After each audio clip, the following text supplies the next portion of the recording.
nice animation, music's good. It would be higher if I could just feel okay recommending it to everybody, but it's just one of those where I remember I recommended it to one of my friends, and she was like, "Are you a perv?" What's wrong with you? And she looks to go like, I didn't know you were gonna Wow, Frank. recommend me. I asked for anime, not hentai. Yeah, it's like I'm like, give it a chance. I showed to my kid. And I showed to My nephew liked it. He's 4.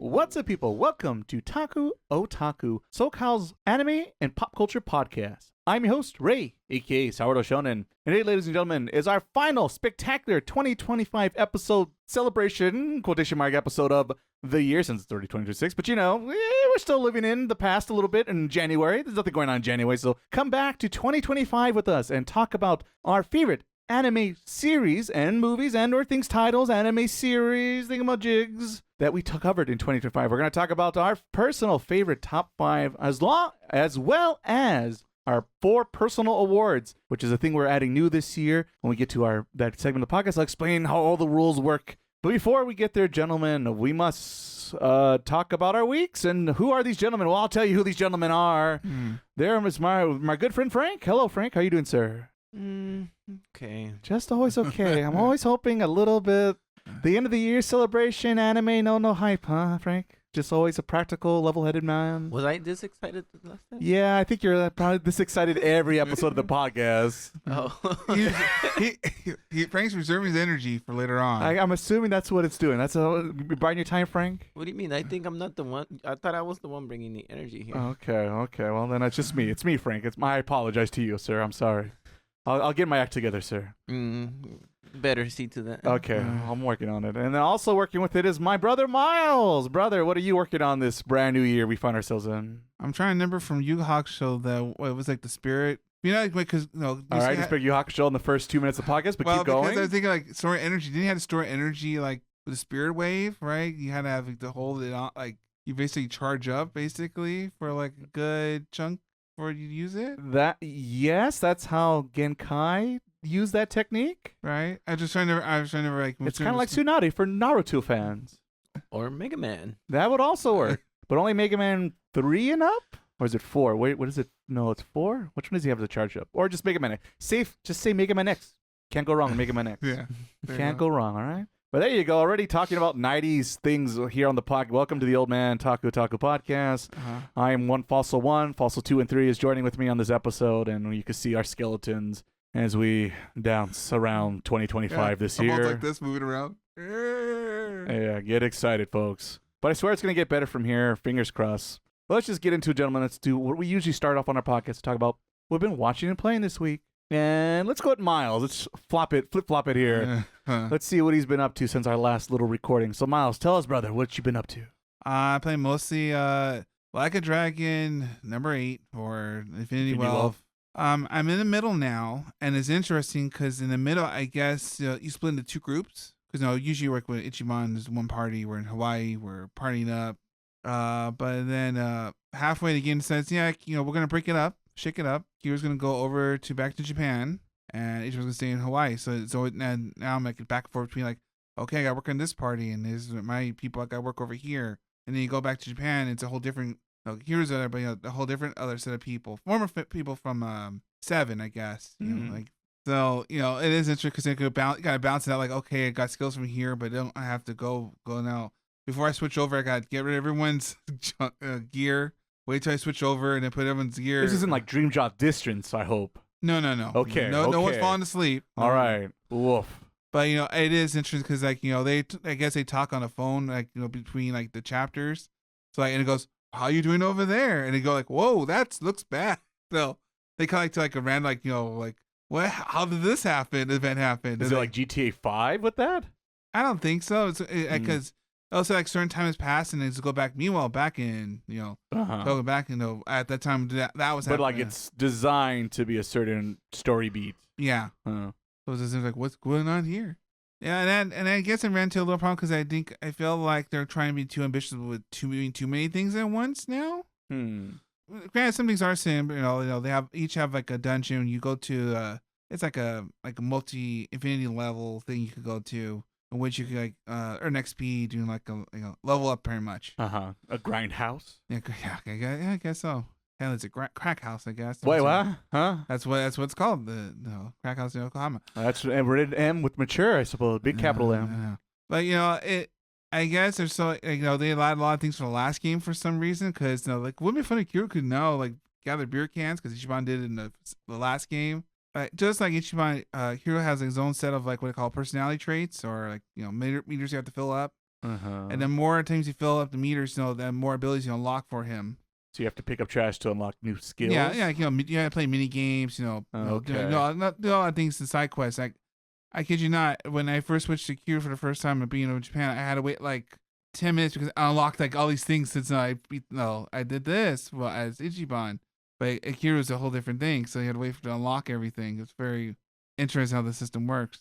But basically, you want to keep leveling up their personality or their traits, so that way they get they attack more strength, or they can do more enhanced attacks with their basic styles. Especially in Kiro, because Kiro has like 3 different styles, based on Yakuza 0, Brawler, Rush, and Beast, pretty much. Grabbing, can he grab? Can he go fast, or just punch his way out of it? So there are bonuses to that, but it's a lot of things you have to do before you get to the story is very kind of light now in terms like how much stuff to do per se. It's kind of like, well, you could go finish the story, or you could go and explore, do what you'll leisure, right? Do you like doing that, or do you just want to wrap it up? No, I mean it's not bad, but I guess I was I thought would be a little more creative, I guess, for Kiro, not just like pretty much just copy and paste, pretty much. They put out a new game like every other year, right? Yeah, well, yeah, maybe, yeah. Assassin's Creed much? Yeah, Assassin's Creed, or Call of Duty. Call of Duty would also apply. Which also now doesn't do that anymore, or they said they're not gonna do it anymore because that game did terrible. It is funny though, because one little at the end is since Kiro's our party member, right? Because most of the time, most of the games, he's kind of a lone wolf, right? Grumbles and things like that. But he's joking with all the parties and he has conversations. It's kind of reminds me like Solid Snake in kind of a certain way, like having like a very serious man having like everyday conversations throws you off. He believes love on the battlefield. So it is interesting to allow him to show his personality more because they never did. Right. He's busy trying to not kill people, but he does. So that's interesting, but we'll see how it ends, I guess. Yeah. Yay? Yeah, because of that, I couldn't play because I know it's a lot of things to do. I don't know. Darn. No. Just because if it isn't Uma Musume, it's Yakuza with you because you're a man of so many horizons. You know that, Miles. Yeah, I always do. I'm laser focused all the time. Don't tune into the last episode of the podcast. I'm laser focused of what I do. Yes, very much so. No puzzle game for you this week? Check all the boxes? Get that bingo card going in the first 10 minutes? No, I didn't fill my bingo card this week. Sorry. Oh, wow. There's time. There's time. There's time. To have my board refills. And the week, whatever. Cute girls doing cute things. We're going to fill up that spot today. Guarantee it. Lock it in. Oh, yeah. It's the free space. It's the free space. It's a couple free spaces. Several free spaces, that's for sure. Nothing else, brother, then? No, that concludes my week. Alrighty. Let's move on over to Frank. Frank, what's going on with you? Still playing the game of the year.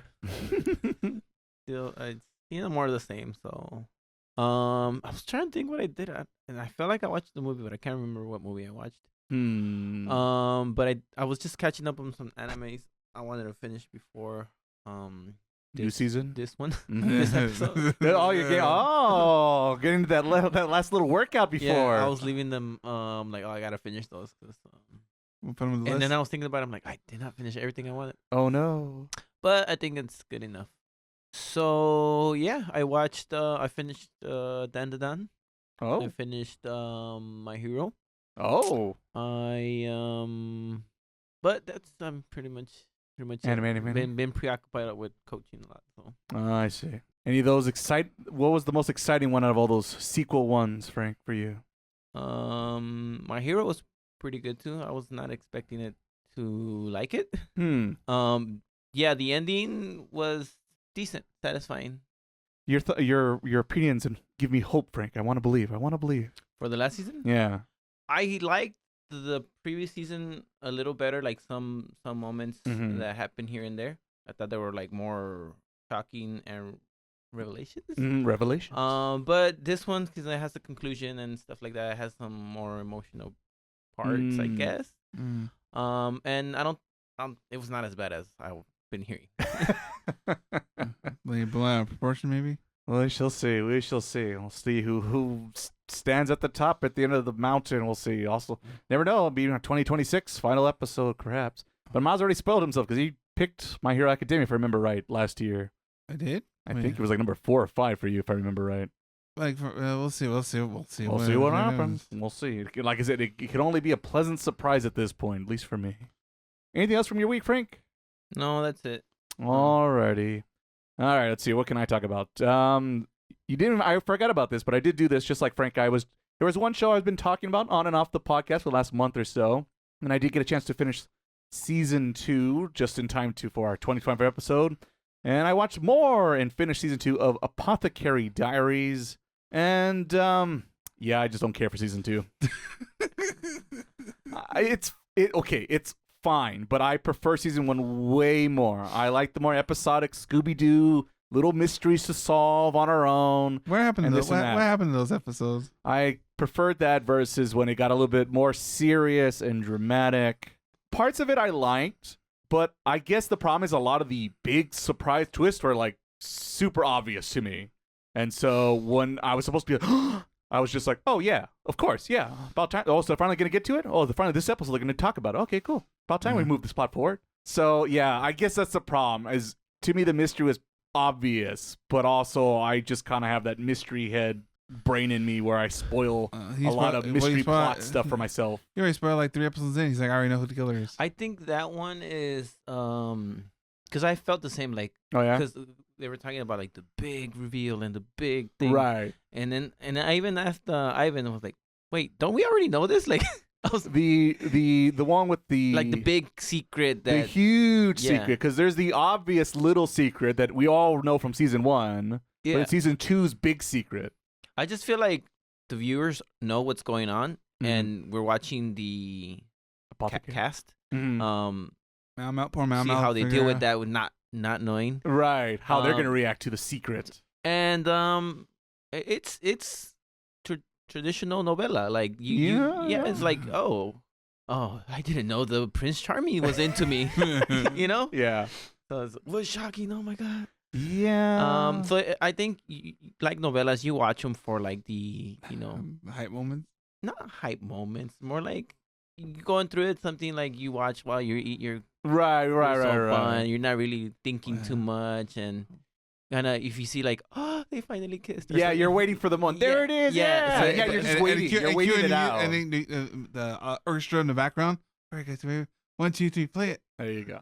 It has those moments where it tries to be mysterious and all that, but it's mostly just emotional beats, I would say. Yeah, that's true. That is definitely true. And so I guess if you're looking for that, I think you'll be more happy with that season 2. But as a mystery lover myself, I was hoping for something more in that department. But you do get that drama beats. You finished it? Yeah. Okay, because my favorite parts were the parts where the dancing scene at the end. Dancing. Oh, the big yes. I thought that was nice. It was good, dramatic. I like the music. That's true. Yeah, and I did like that part a lot. They had a similar scene like that in the end of season 1 where he carries her. Yes, I feel like that's the big. This is the moment. Yes, it was very Shakespearean. Here's the big climax of the drama that you know is going to end sad. Yeah, so I think those are the things to look forward to in that. Yeah, it's still a good show. You should check it out. It's definitely one of the better long series. And it's been a minute since I've seen a series that's longer than 12 episodes, and you'd have to wait like 5 years for the next season, right? Yeah. So it's still a good show. I just don't think I loved it as much as everyone made it out to be, but I guess there's nothing new for me because I just hate everything popular, apparently. Yeah. Stay tuned to my list. Let's see here. The small thing I guess I'll talk about, because this is mostly what I've been doing in my free time the last week or so, and it's video game related. is I've been a hardcore retro gamer, and I've been going through me and Miles' collection of our retro games. We've been collecting ever since we were wee lads from back in the day. Back when the games were brand new. Indeed. And game cartridges that had batteries in them. And it turns out if you still have an old Game Boy Super Nintendo cartridge that has an old battery save in it, it hasn't been changed in the last 30 plus years, it probably doesn't work anymore. And so that's what I've been doing the last few weeks is I've been going through all our cartridges and replacing all the batteries, old batteries with new batteries. And that requires a little bit of soldering skills, which is a first for me. But thanks to good old YouTube and a little luck, I have been so far successful. I brought back my old copy of Pokemon Red back to the living. Yeah. So that's good to see. I love that. Actually, my Pokemon Yellow data was surprisingly still working. So I was able to back that up in case I want to go back and see what I did when I was a wee lad. Once again. You go like child. Yeah, and it's still like, Charizard. What's the last? Venusaur. Blastoise, whatever Pokemon was in the anime, guess what? It's probably the one I had in my team. Butterfree. Had a Butterfree. A Dragonite. Gengar. Gotta have a Gengar. He's in the opening cutscene. Yeah.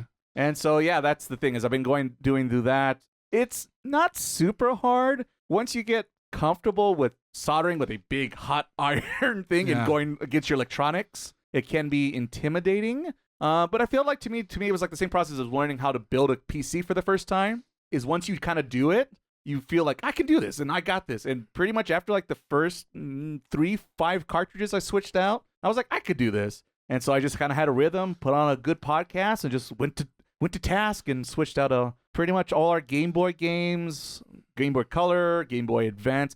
Game Boy Advance games are a bit of a pain though, because the battery sits right on top of the chip. And so you have to really make sure the tabs stretch out to reach the solder pad so they can make a good connection so you can save. Some of those games are worth a decent amount of money, but I guess they're also on Nintendo stuff as well if you got that NOS subscription. So that's probably a little bit easier than fetching batteries and soldering irons and wick and this and that. What about the tactile feel of, you did it yourself and put the cartridge in? Well, that's what it is. I am just that old school old fart that loves having his media and being able to pop it in on my Game Boy, still Game Boy from back then. Not be able to see the screen, even though you need like a backlight. You do need a Game Boy Advance SP is where it's at, gentlemen. That's what you're looking for if you want to rock the Game Boy. Or if you want to be like, and I haven't actually opened this yet, and this is one of the reasons why I want to go back and do the batteries, is I do have an analog pocket sitting waiting for me that has been in my room sitting there for like 2 years at least now at this point, which is a very tricked out, super nice HD screen, this and that. It's a big boy Game Boy that plays all the Game Boy games. So I'm very excited to crack that open. The Monaco people. Yeah, exactly. So I want to be those fancy snobs and enjoy my Game Boy collection like I did back then. So still got a couple more games to do, but I'm happy I've made finally a dent in that project of mine that also has been meaning to do for at least the last year. But slowly but surely, gentlemen. Slowly but surely. And then the last thing, we'll talk briefly a bit about it, but we won't get into spoilers just in case people start freaking out once they hear the name of the show. Uh-oh. Is me and Miles pulled an Andy, I guess. Oh. And we watched the exclusive Apple TV only of Pluribus? Pluribus? Let's go with that. Someday, someone will let us know, because I look at it and I still don't know how to say it. It's the new show by the same creator behind Breaking Bad, if that helps people. It's that one. And you still haven't seen it yet, Frank, right? No. No, okay. So I know you didn't want to know anything, and I'll respect that, Frank, and pull an Andy and say, good show, Frank.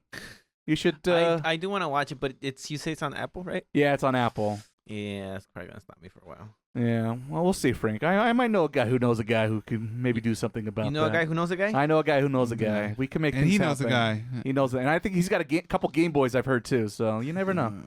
I guess, because Andy described it as slow, and I guess if you're used to really high-action TV shows or movies, I guess it's slow, but I personally didn't find it slow at all. It's thought out well, and it gives you time to understand the world and the characters, which to me I want and need, and half the time I always bitch about the anime shows we cover, like, oh, there's the pacing, it's terrible, they never give us time.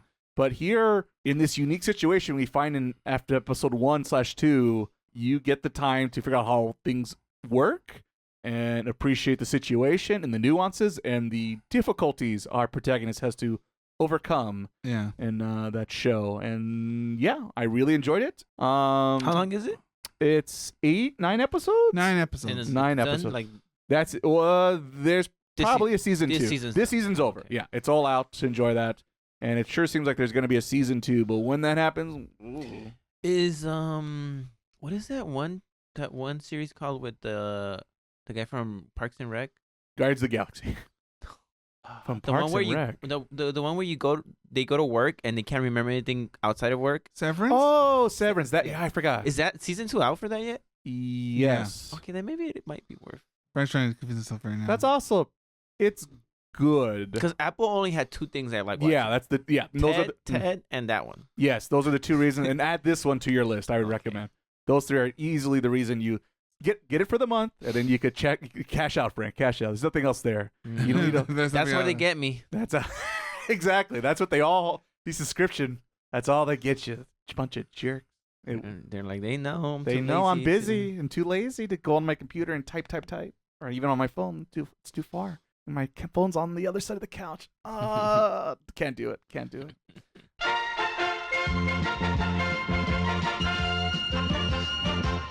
Oh boy, that Ray sure has some interesting thoughts, doesn't he, Commercial Miles? Well, that's Ray. He's always has his his hot takes are different from the world. Yep, he sure does. But you know what, Commercial Miles? What if people are real masochists and just want more pain in their life? Where else could people find the Taku podcast? Well, you always check our website at www.takuotaku.com or at your favorite podcast listener. What? Like YouTube, Apple Podcasts, the various podcast catchers out there, and even Spotify?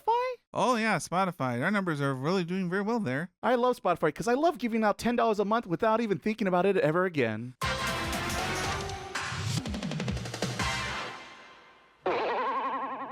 So, gentlemen, we're finally here. It's the grand finale of 2025, our favorite animes of 2025. So, once again, for those who are new to the podcast, I'll explain how we do our little award show this episode. And like a lot of people out there where it has to be a show that came out in 2025 and all these rules and restrictions, that's not exactly the case here on Taku Otaku.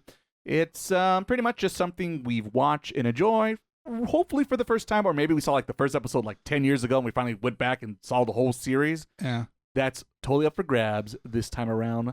Though I will admit, for my list, I think most of mine are going to be from 2025. So if you want the new hype, we also have new hype coming your way. I think mine's also the same. Yes, because we, thanks to this podcast, a lot more anime to cover than our video game episode for myself in particular. It was a big giant list. It was a little harder and easier at the same time. We could change that this year. We could. Flip it. We'll flip it. More games. Yeah. More games on the and we could watch our numbers just plummet.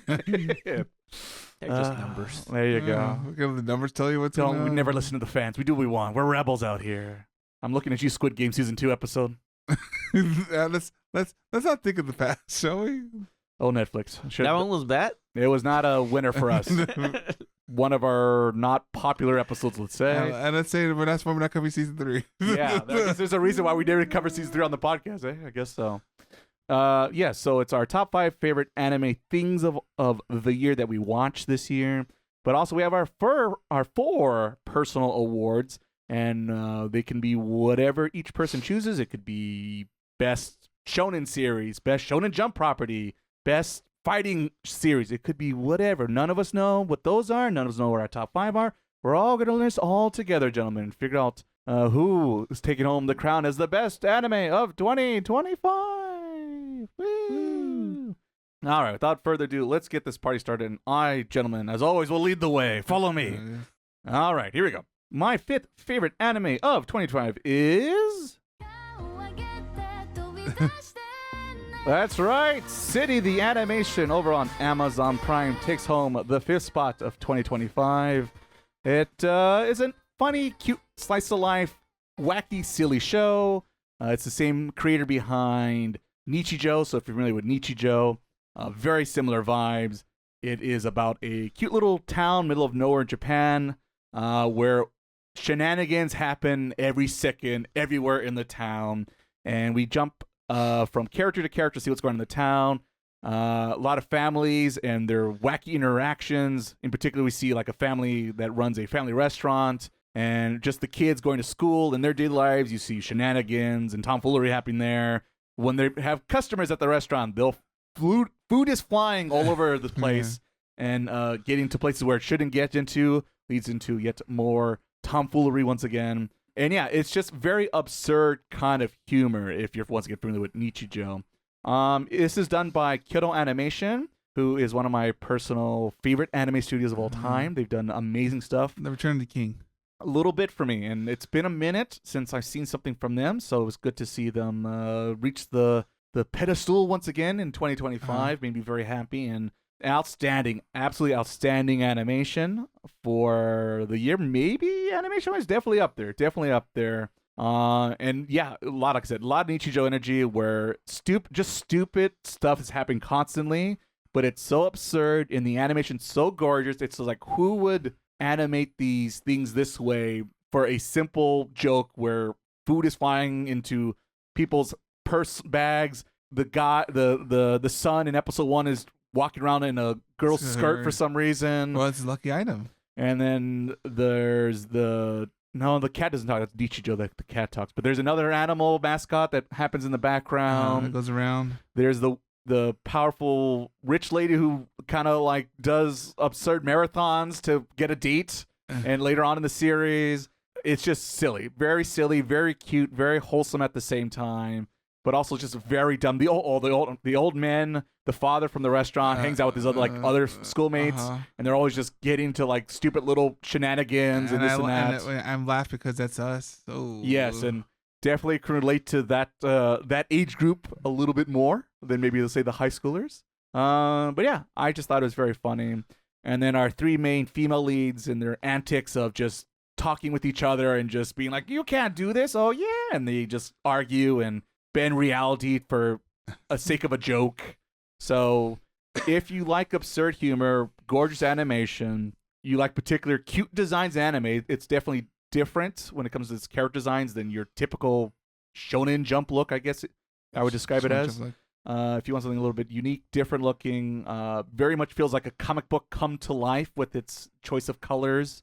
And yeah, just a really good show. I just wish more people checked it out because I feel like it flew a lot of people's heads because it was on the Amazon jail, I guess, for us Americans. But if this skipped your radar and some of those things check your boxes, you should check out City, the animation over on Amazon. All right, gentlemen, let's move on down here and let's go down our typical order, I guess, because this is what I did last week. And let's go to Frank. Frank, what was your 5th favorite anime of the year? This is why I wanted to finish My Hero Academia. Oh. I was wondering if it was going to make the list, and it did. Barely. Oh. So despite it being a very old show now. Yeah, it's been a minute. I have to give it its shine, and but it was cool. Like the opening was the song. I didn't get into it, but it was pretty. They probably put a bunch of money into this. Probably. There's a lot of stuff that I feel they wrapped up decent enough, not like amazing, but decent enough. Did you watch it? I haven't seen it yet. Frank. I liked a lot of moments that they had. I was kind of worried that they would have like all these characters and then they would turn into the Goku and Vegeta show, which it kind of did, but it did try to give some characters their shine at the end, and I appreciated that. It's an end of an era. Whether it is, however you see it, it's an end of an era, and it didn't end on the S++, but it ended good enough for me to not say, okay, this is a terrible show and stuff like that.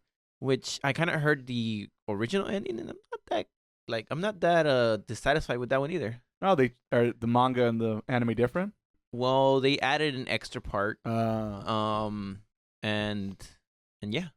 Number 5. Number 5, I think everyone should finish it, even if you thinking back on it, it was just that one part after season 4 with the magician and the that kind of ruined the whole thing. I mean, everybody was like, maybe it's lost its track.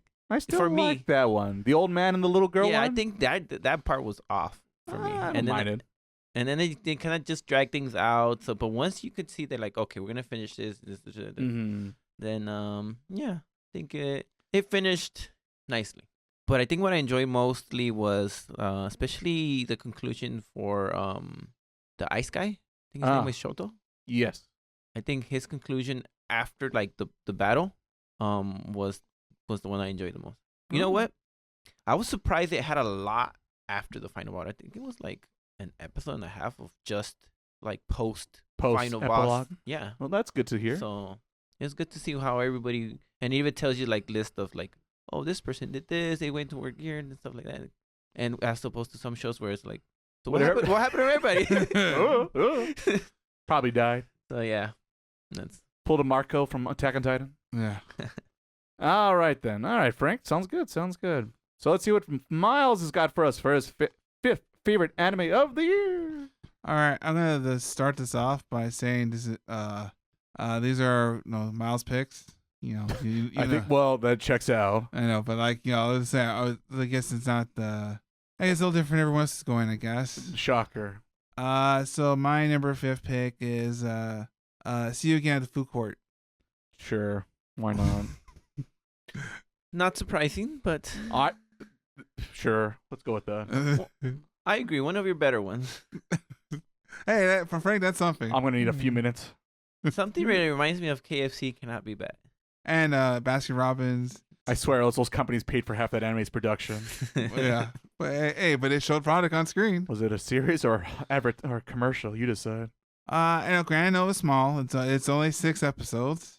Yay! But I do appreciate the characters' interactions with each other. Two friends hanging out. Because they go to 2 different schools, which is most of them usually always go to school together, right? It's very rare for most of them in anime for two people go to different schools and meet up at a certain place, right? Yes. But they meet at the food court and they talk about random things. Despite their looks, their interests are different than how they look, I guess, per se. And how do they look, Miles? For those who are not familiar with the series, which is most people probably, unless they're hardcore fans of the podcast. Okay, so one of the girls is Wada. She pretty much looks like your typical Japanese straight A student, long hair, norm, I guess, but she's into gacha games, and she's like just talking about like random thoughts of her head about about food and like how certain things should work in the world, things like that. And Yamamoto's pretty much she's a garu, but she actually is the most straight real one out there who kind of like debates with Wada most of the time about her thoughts on certain things. And despite her being looking very outgoing, she's very more reserved and very more astute to how her feelings and Wada's feelings very well. She's very mature for her age. Yeah. But no, but I really I do like the opening endings because they're very basic, but gun in my head, could not play a note out of anyone. Other than dancing around thing, Sure. Well, I had a kick out of it, and that's what's important because it's my list. You got that right, brother. So that's my number 5 of the year. All right. If that sounds like a show for you, go check it out on Crunchyroll. That's one of the ones that either I was in a good mood when I watched it. You had some KFC with you? Or they did a good job of with the little details that I kind of enjoyed. It's fine show. If it's that kind of show, it's just that season, like I was not in that mood for that show at all. But it's fine if you like just silly conversation. It's like Curb without the extra drama, I guess, kind of. Yeah. But it always goes very rapid pace, kind of like pseudo harem, kind of in a way. Yeah, well, they're all like short stories back to back to each other, where they literally cut to the food court and gotcha game mechanics, or how come in burger when you go to McDonald's they give you medium fries when you really want a small fries? What's the deal with that? And like I said, very Curb Seinfeld humor, kind of. I guess you could say that's the most American equivalent I could think about it, but it's fine. I'm giving everyone what they want. Yes, a man of the people. All righty then. Represent. Yeah, you do that. You do that, Miles. And I'll represent my personal award, gentlemen, because now we're going to take a little pause, go to our personal awards round, and back to our countdown list. For me, my first personal award is Most Relatable Protagonist.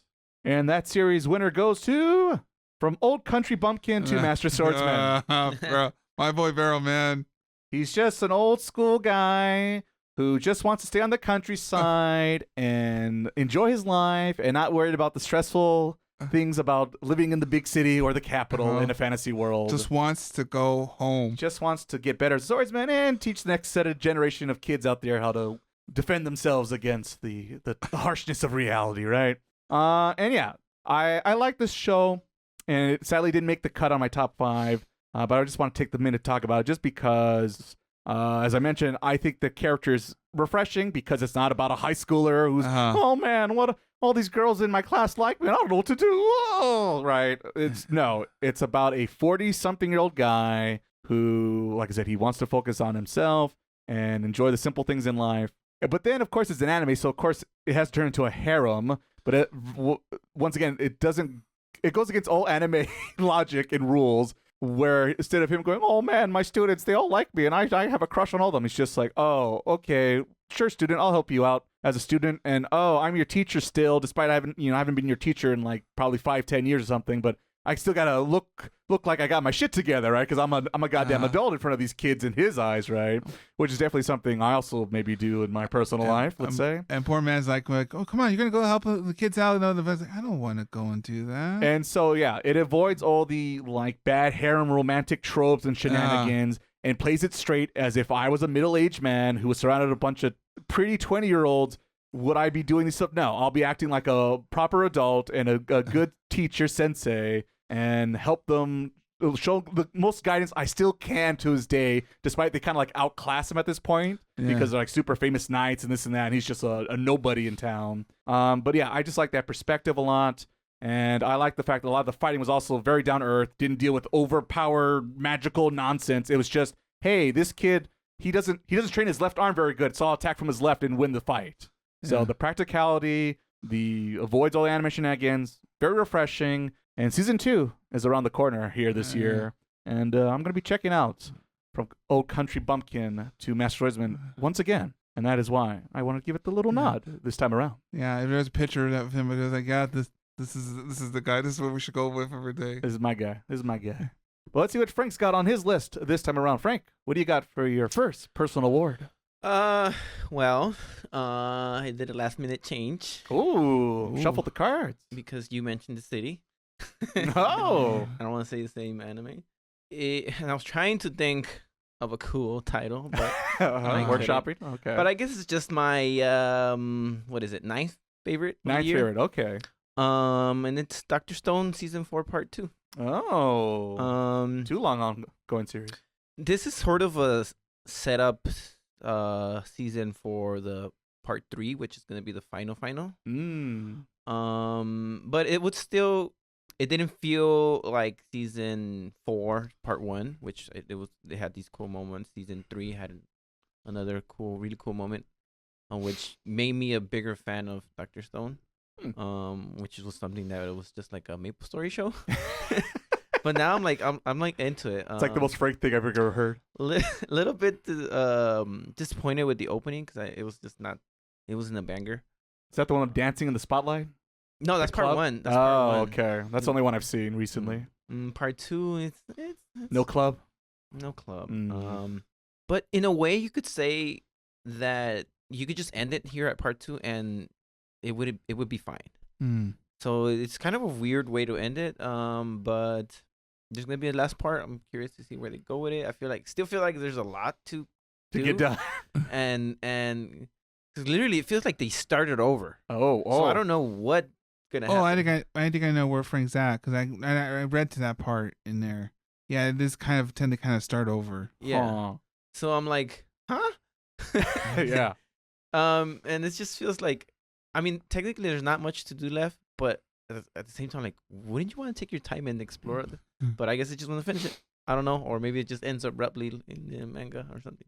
I put it on the list because it was just something that I remember every week I would watch every new episode. Look forward to it. Yeah, so it's just, I guess that's what I'll call it, the show that I most look forward to. Because none of the other shows I watch weekly.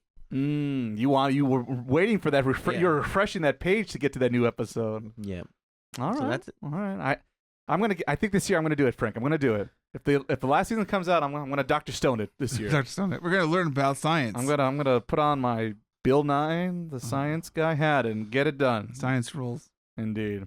Alrighty, Miles, what's your personal award this time around? For me, I guess my personal award for best opening of the year. Oh, all right. Just we're first one already stabbing it. All right. Okay. I want to get out of the way. All right. We all know what it is. This better not be Witch Watch. Oh, it's Witch Watch. Oh, yeah, it is. Yeah. For Frank. Not a Witch Watch fan. Just because I read the manga to a certain point, and it just makes the first opening better because you realize that everything's a reference. It's a reference to later episodes. To everything, which is hilarious. I don't know if I'm disappointed in myself for knowing that it was Witch Watch. Well, that means you're paying attention to the podcast for once. Whoa! Oh, now that can happen. That is a surprise. You can't put down the phone. But but just like the beautiful animation, it is pretty. The colors, everything pops. It's the One Piece people, so they're very good at what they do. They have their techniques and they're very effective. And a lot, and the song kind of goes with the theme of the anime. It works well, and it's good enough J-pop nonsense. And I said the more if you read the manga, like, oh, I get this now. It is a lot of inside baseball. I said like when they turn to plushies. Mm-hmm. But overall, that was my favorite one. There are debates like City's pretty good. The City one's not bad either. Not bad.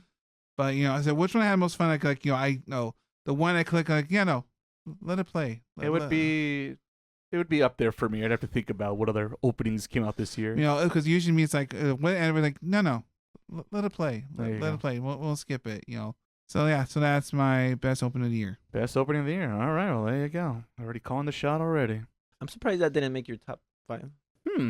Well, I'm not gonna give my secrets. But you can't double. I would. Well, I guess someone didn't pay attention to the rules. All right, let's move along here and let's talk about my number 4 favorite anime of the year, and it is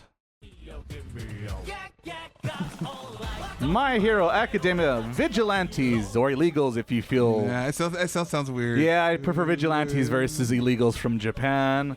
But yes, this series, in my mind, had no right to be good at all because it's a side project of a series that's ongoing right now. I mean, now it's finished, but when this season was still airing, that newest season, My Hero, hasn't come out. And so I had very, very, very low expectations of this series because what's there else to do in the My Hero world? But surprising surprise, they found a unique angle and give you pretty much a new set of characters that are in the main cast at least. You see some cameo characters from the original series pop up here and there, but the very minor roles here and just to make us, the fans, go, ooh, it's this guy, and what's he gonna say? Ooh, this and that. Or what time we're at, I guess. Yes, and I think we got this wrong on the podcast because I assumed it was more like 10 years in the future. I think it's like maybe 5, if even that. Of what? This series takes place 5 years before the beginning of My Hero Academia. So it's not as big as I first originally thought. But you got a new set of cast. You focus on a not kid from the My Hero Academia Perfect School #1 student class A people. He's a schmuck, a nobody who wears an All Might hoodie and just helps take out literally the trash on the streets of Japan, and is the overall just Mr. Good Guy, which I think is literally his superhero name in the beginning. The Crawler. Yes, which he gives himself the name later on. But it focuses on him and his little silly things around town. But then he meets basically the Dark Knight Returns Batman, old man Bruce Wayne. And Ray's like, really? Yes, and that's sort of maybe a reason why I also picked it. Who is chasing down a certain drug that affects people who have quirks, and it makes them turn into instant villains, I think they called in the dub. And there's a whole story behind that you'll get to as the season progresses. And then they bop into Pop Star, I guess. Who is we got to have a female character in a shonen series, checklist the box. But she's actually kind of fun and is kind of the straight man with all the shenanigans of both Batman and kid who wants to become Batman. Robin. Yeah, I guess his Robin, I guess. And yeah, I think the cast was a very good mix of characters where when they weren't fighting the crimes and the criminals, they were just getting into little shenanigans in his apartment because they're all just mooching off the college student kid. I love that part when they're like, this is my space. Yeah, this is my. He's like, you drank my beer again. And they're all just saying, this is my changing room. It's like, I didn't ask any of you to come here. And so, like I said, a good sense of humor to break the tension of the drama. When the action happens, it's pretty good action. And kind of like I was talking about the Bumpkin to Master Swordsman, is a lot of the combat is also more down to earth and isn't super overpowered AAA nonsense that you get in the original series. Because after all, like I said, the main guy is basically Batman, so he doesn't have any powers and he has to just rely on common sense and how even if people who have super abilities, they at the end of the day are still humans. And if you punch a guy in the face and under the chin, he's probably going to get knocked the fuck out. So, like I said, the practicality of it, down to earth, very different tone from the over-the-top shenanigans you get in the original series.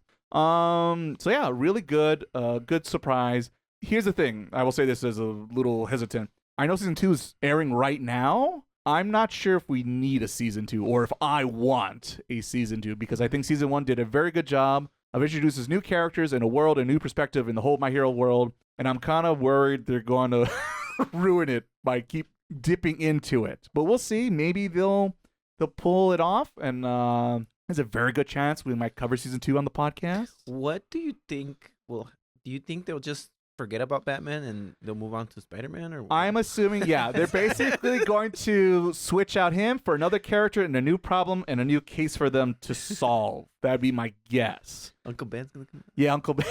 We'll see Uncle. Oh no, Uncle Ben, get out of the street, Uncle Ben. Yeah. But yes, so that's my one thing I'm a little nervous about. But overall, you can watch season 1 and walk away and get a great time. And that's what at the moment, that's what I recommend to do with My Hero Academia Vigilantes. Alrighty, let's go over to Frank and see what Frank's 4th favorite anime of the year is. All right. I'm kind of mad at myself on my list, but because there are 3 returning animes. Oh, I see. You already mentioned My Hero. Mm-hmm. I tried my best to put original animes of this season, but just the quality wasn't there. Anyways, despite how I know how you guys feel about it, I did enjoy it a lot, and I was really into it.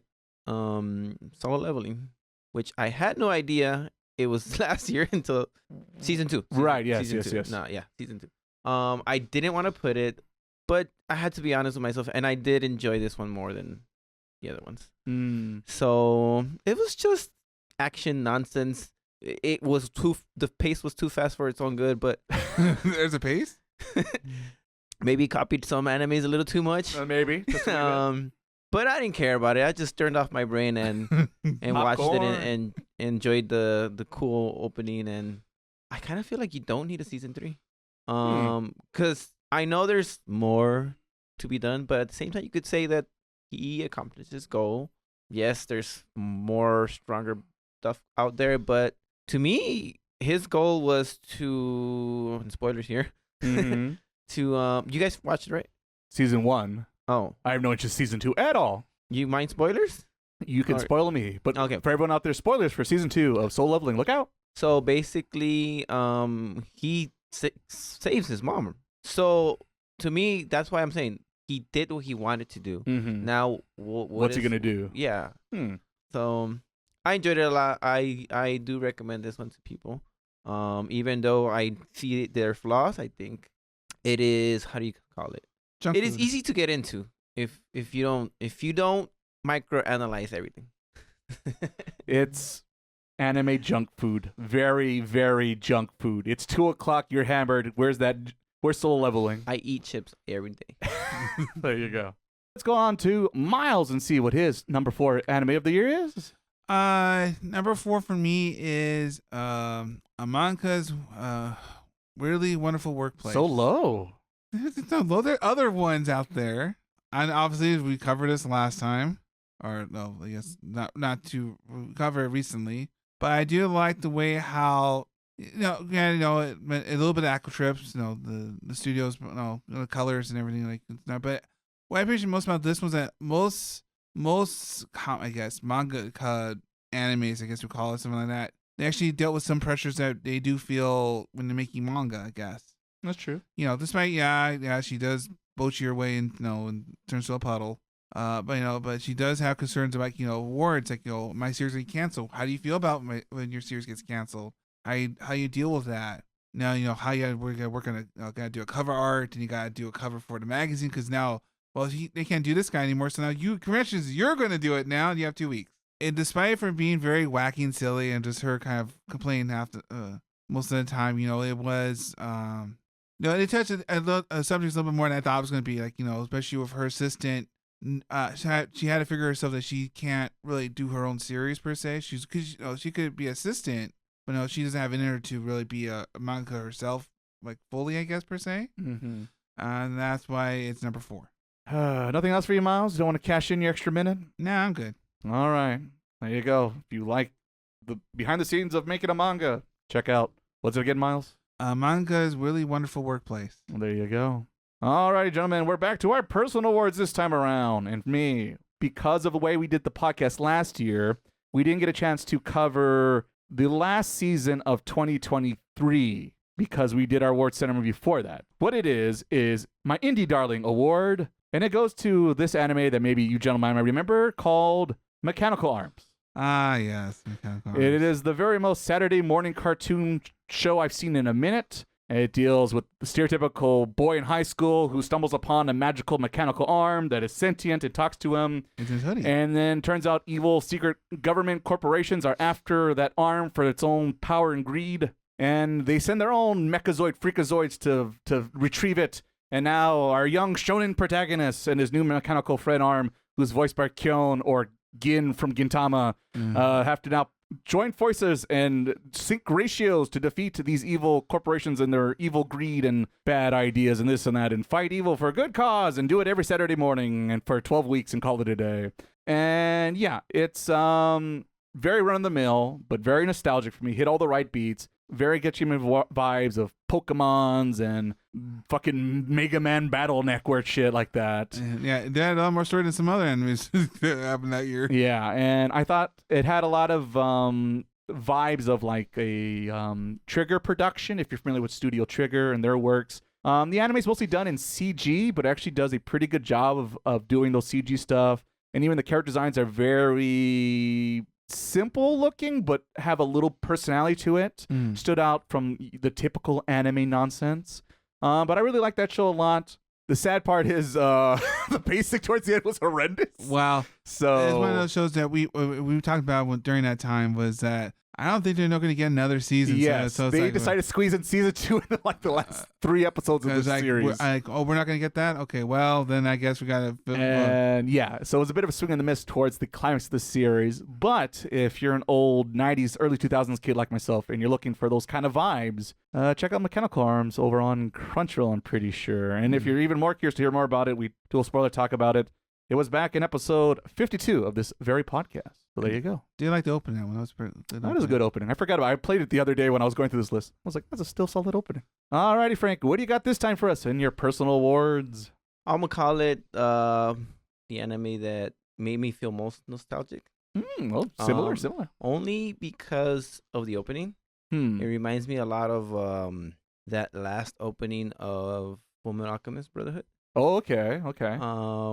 And it's Fire Force Season 3. So So it's short. I enjoyed it. And yeah, it's unfinished. It just stops.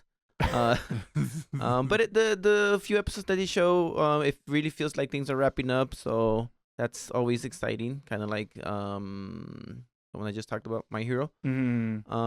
So like it took me a while to get into it because it has a lot of like, to me, unnecessary fan service.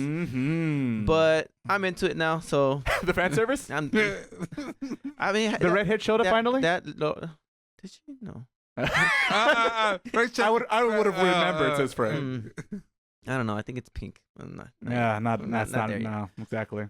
No, but it's just I think ever since I heard that it was related to Soul Eater, I kind of like, oh, now I want to know the lore. So it's just there. I would think it was a nice, solid anime for the season. It's one of those where I feel like it takes a while to get into, and then once you're into it, I'm like, all right, let me see what you got. It's like I want to try, but after that season 1, I didn't finish season 1. I couldn't finish it. I think if you didn't enjoy season 1, then don't keep going. Okay. No. I'll take it. I'll take that. It's not gonna change my mind. No. Okay. It's more of the same. Yeah, that's pretty much it. All right. Fire Force season. What show again, Frank? 3. Season 3. Is there more anime? Do we know if there's more anime coming? There's one. I think the last one is coming up. Okay. Boy, a lot of like.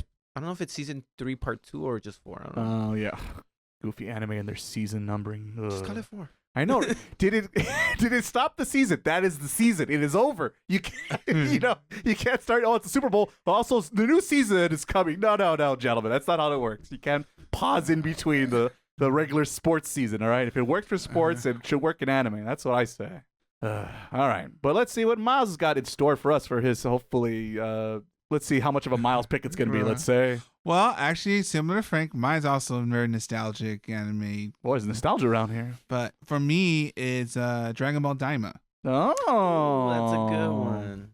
See, because Dragon Ball Daima, I guess we know. No, we got Toriyama. It's we're not gonna go back to fighting. We're not gonna. We're back to Dragon Ball. No, Z's gone. But despite that, it had more animation than Super did. True, which is also because that's a 2 stars ahead of itself in that department. But overall, despite it's been gazillion years, actually finally got something new that actually makes sense. And despite it's pretty much it's Toriyama like, well, we just did GT, but my version. That's what it boils down to. Well, it wouldn't be the first time he's done it.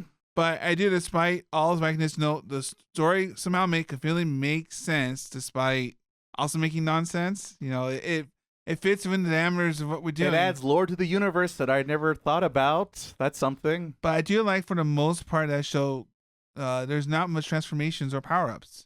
Most of the time, it's old school Dragon Ball. We'll fight you, things like that. But the power pole. But like power pole, and I can actually have to fight people, not like Super Saiyan and blast my way out of it, like Dragon Ball Super did for the most part. Those animations. Yeah, but like I said, the fact that it fits the universe very well. The designs are a little bit not really Kid Goku, but it's kind of. I mean, it is Kid Goku. What do you mean it isn't Kid Goku? Well, because I think Goku small. There's like a word for it, like Daima. There's a new name for it. Yeah, small Goku. Yeah, Goku Mini. I think as in they add it's free DLC and the Kakarot game, which still gets free DLC. Yeah, that's still game deal. That's crazy. But overall, I enjoyed it, despite I know it was kind of but I enjoyed it because of a lot of things, especially more so since the Tournament passed. Yeah, that was sad that that did happen last year, and we'll see what's happening in the Dragon Ball universe. We reviewed that in the summer, and to this day we still don't know what's going on with the property, but we'll see. 2026. There have been rumors again, gentlemen. I don't know. There's manga out there they could do. Obviously, more anime. I still think it outdoes One Piece when it comes to an anime franchise. So there's money to be made, gentlemen, and people like to make money. Last time I checked. So we'll see what's in store in the future for the Dragon Ball universe. Now we're back on track with our personal top 5 of the year. Now we're at number 3. So for me, my third favorite anime of the year is a Miles approved anime of 2025 that we've already learned is indeed more Witch Watch talk here on the podcast, because it's a silly little show that also has some drama beats, some action, and just checks all the boxes when it comes to you. It gives me a lot of vibes of like Romako Takahashi's work, creator Ranma 1/2 and Inuyasha and all those things, where she does a little bit of this or that, where you want to see more personal stories about the characters and the situations they find themselves in, but also you want some action, martial arts, shenanigans happening. That happens over here. And some goofy nonsense. And also some goofy nonsense happening left and right. And it, like I said, it just has a good balance of doing all those things.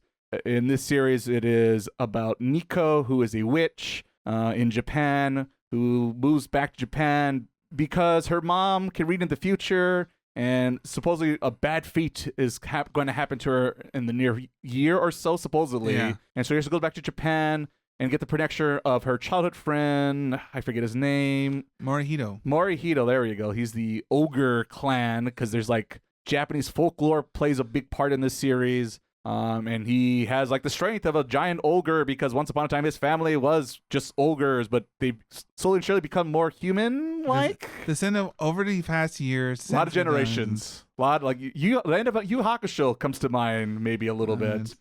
So yes, basically they have to attend high school together. They live in the same roof together. But there's some justifications for the shenanigans, and it's more than just, oh no, you walked into me when I'm changing my underwear, ooh, right? Because a premise like that's what it sounds like it's going to be, right? There is maybe a wee bit of that, but it's very minor. Early on, Nico admits she has feelings for him, but he's a very stoic, kind of quiet guy, very reserved. Who likes vintage clothes. But yes, he also has a little bit more personality because he also has weird little quirks like that, where he's into vintage clothes and stuff like that. And just like Ray, he's a very good producer. Yes, he knows about the thumbnail games. Very important on the YouTube scene. But yeah, it's like I said, it's a slow burning romance with that angle.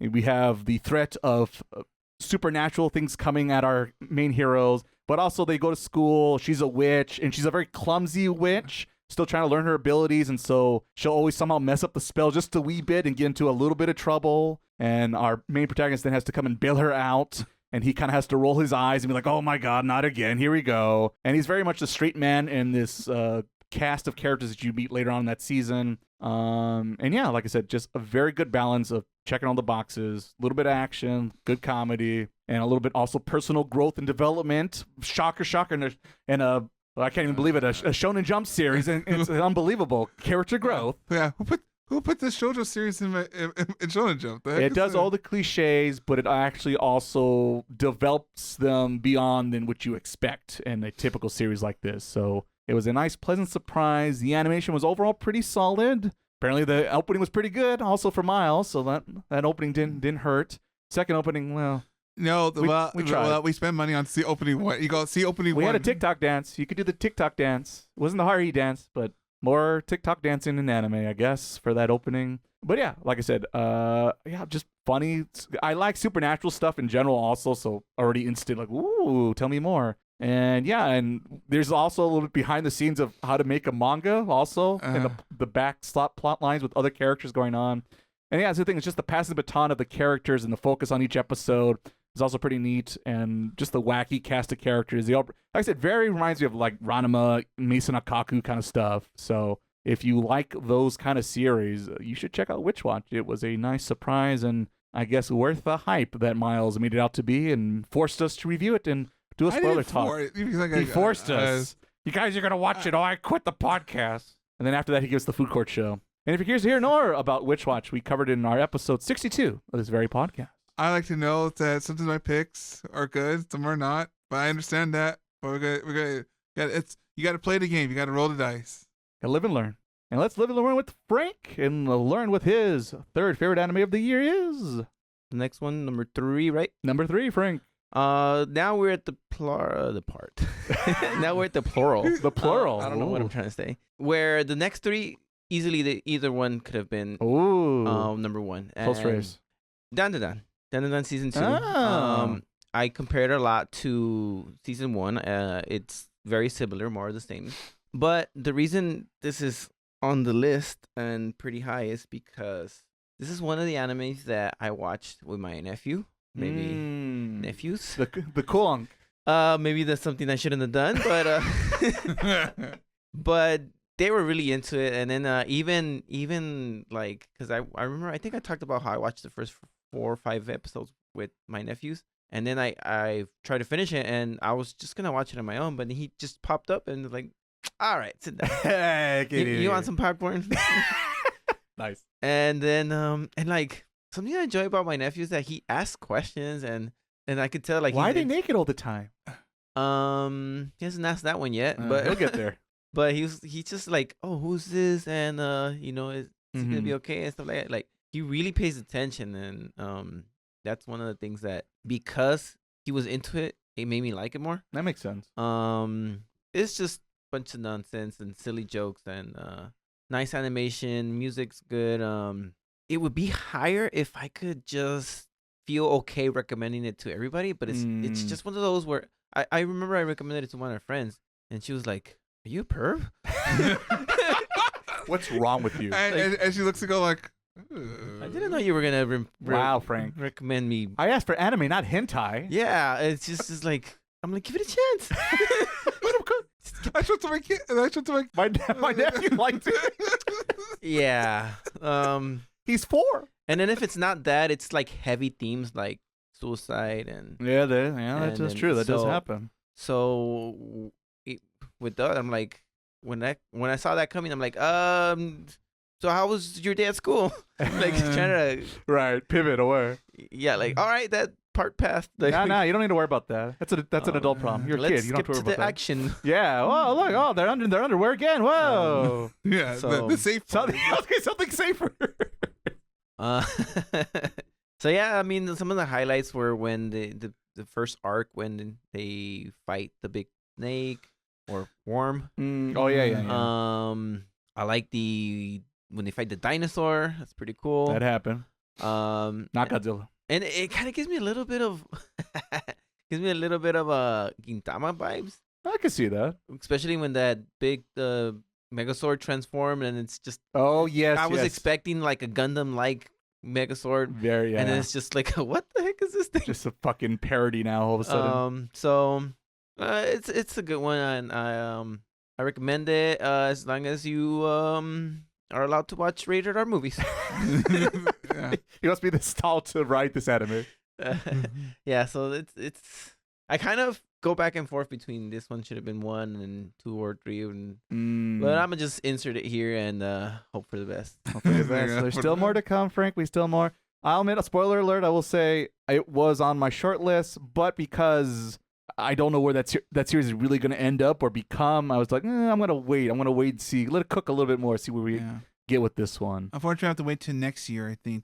To get because I'd be very shocked if we get more this year because season 2 came out right behind pretty much. And they also working on Sanda right now, so it's like they need a break. More Sanda? No.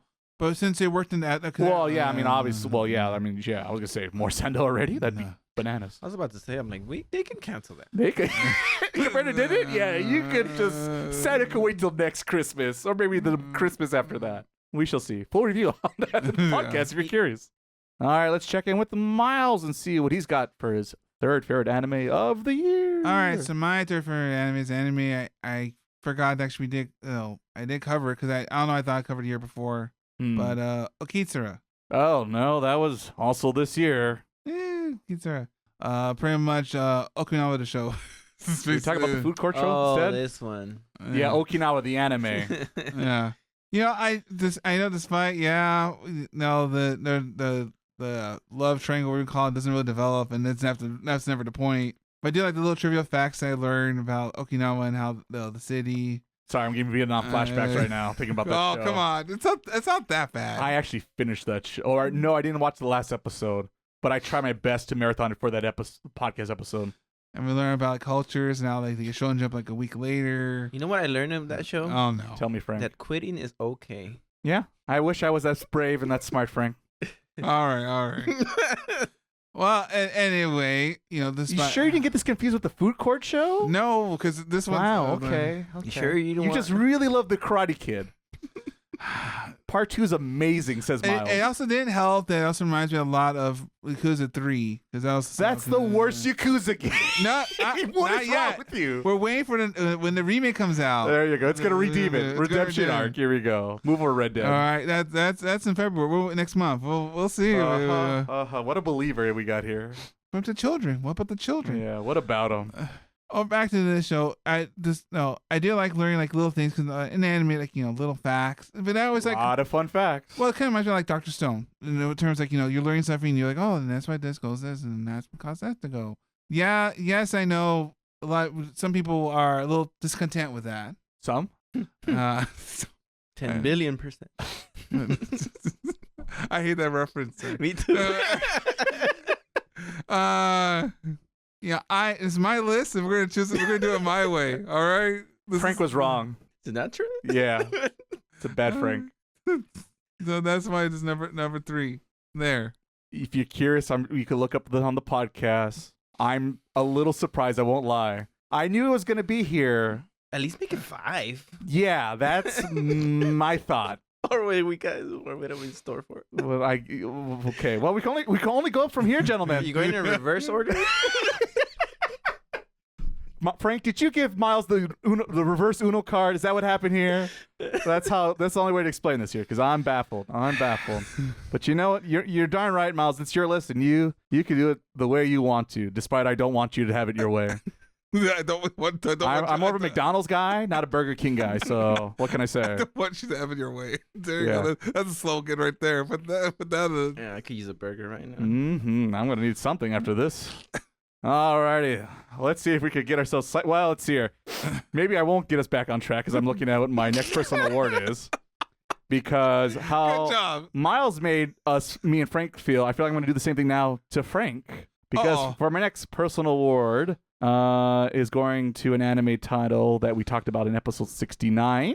And this award goes to my most pleasant surprise of the year. My most pleasant surprise of the year was Clairvoyantes. Ah, yes. Ugh. Exactly. What is wrong with you? There it is. Called it. Saw that from a mile away. And yeah. But here's the thing. Here's the funny thing. Frank talked about in the preview part of the podcast. Didn't sound like super optimistic or happy about it, but still passed it for his full review for the podcast. So my expectation was absolutely the lowest it could be. Because I'm like, well, okay, bad, cheap, dark fantasy, dime a dozen next to power isekai fantasy stuff. Pretty much these are parallel things. And yet, I watched season 1 and I went, you know what? As a dark fantasy series, it's all right. It's not amazing, but it does check the boxes. It plays it safe. It gives a little bit more interesting because you see more perspective of a anti-hero / bad guy. Yeah. Because the main protagonist is a demon lord being who can annihilate the whole Cuban race if it wanted to, as we see in episode 1. Cuban race? Yeah, or humans races, all humanoid races. I was like, what do you have against Cubans? Cubans? What? I thought you said Cubans. Well, Cuba, you know what? Well, Cuba is part of the human race, so he's taking out Cuba, all right? If he's taking out Japan and whatever fantasy world, he's coming for Cuba next. He doesn't like his mustard and pickles on his sandwiches, apparently. But anyway, I'm too busy sidetracking jokes.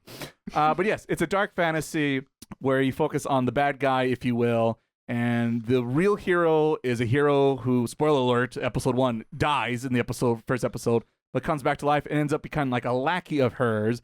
But she also has some free will, and it becomes a little bit of a series of like, what do I become after I lose as a hero, and what makes a hero a hero? A little bit of My Hero Academia vibes, a little bit. And yeah, I just thought it made an interesting dark fantasy world with different human races and different regions of the planet and this and that, and everyone has alliance with certain people and this and that.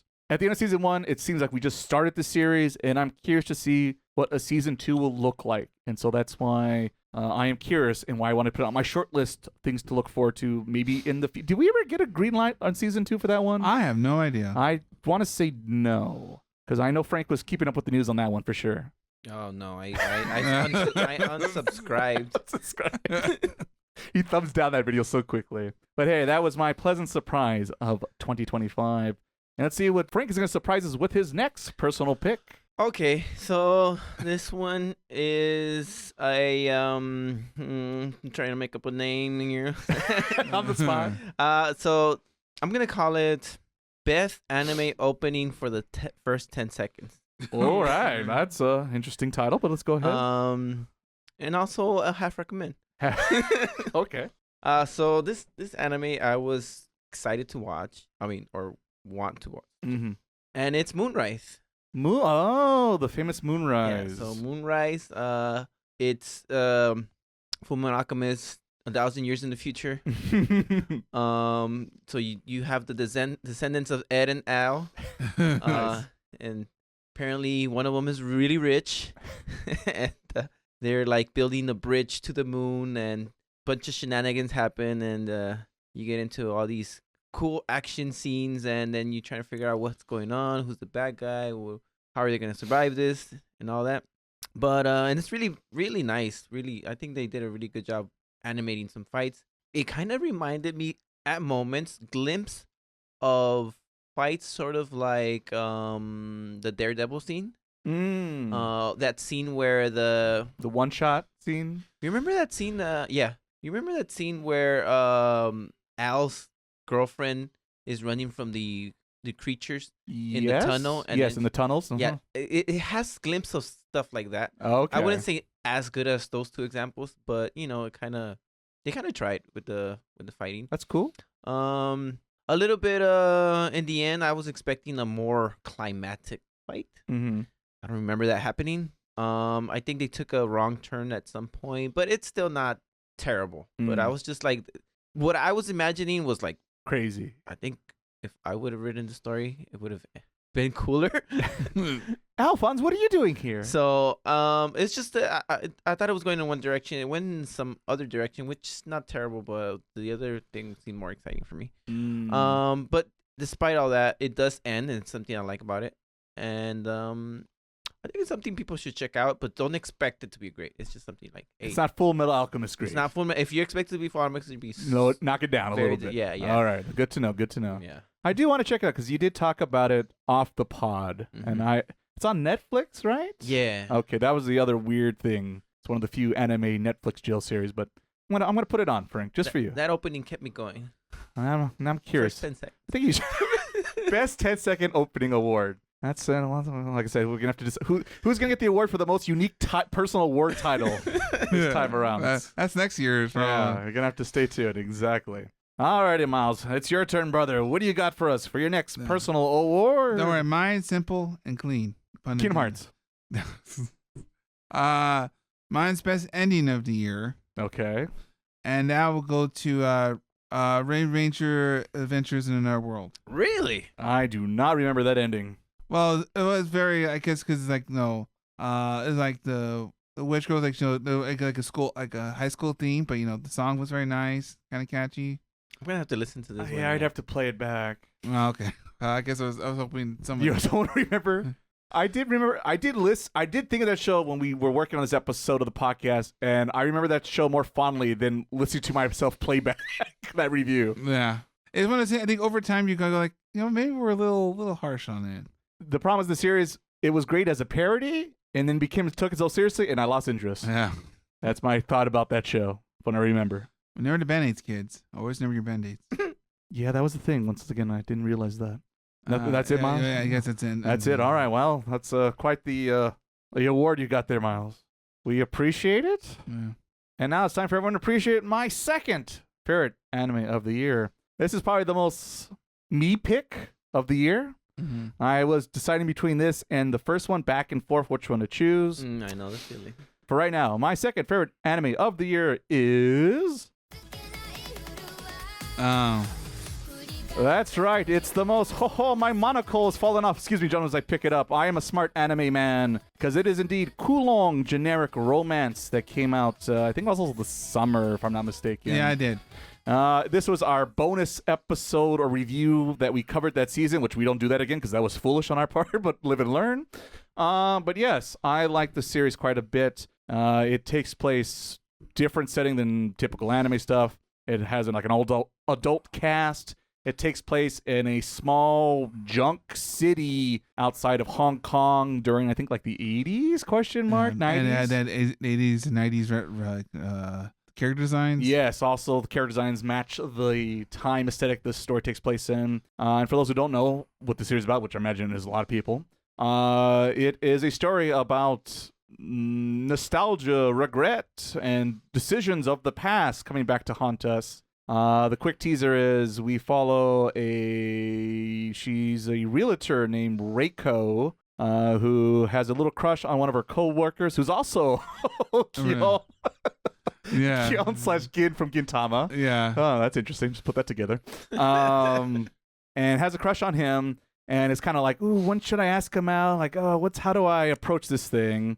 And the mystery early on in that series is she, after a work day one day, she stumbles upon his desk and finds a picture of him and his ex-girlfriend. And apparently this picture is a picture of her and him together, which makes no sense because she has never been his girlfriend. So what's up with that? Yeah. And that is our opening question we get in those first few episodes to figure out what is happening. Is it some kind of memory loss or doppelganger, twin sister, telenovela style? We just don't know. And it's quite the big onion to unravel in this series because other people are dealing with other problems that maybe evolve the same thing as I tease about past decisions, regret, and this and this and that because I don't want to spoil too much about this series. But there's a lot of metaphors and a lot of personal deep thought and motivation behind every character. There's a good thought behind everything that happens in this series. There's a reason for it. It's not just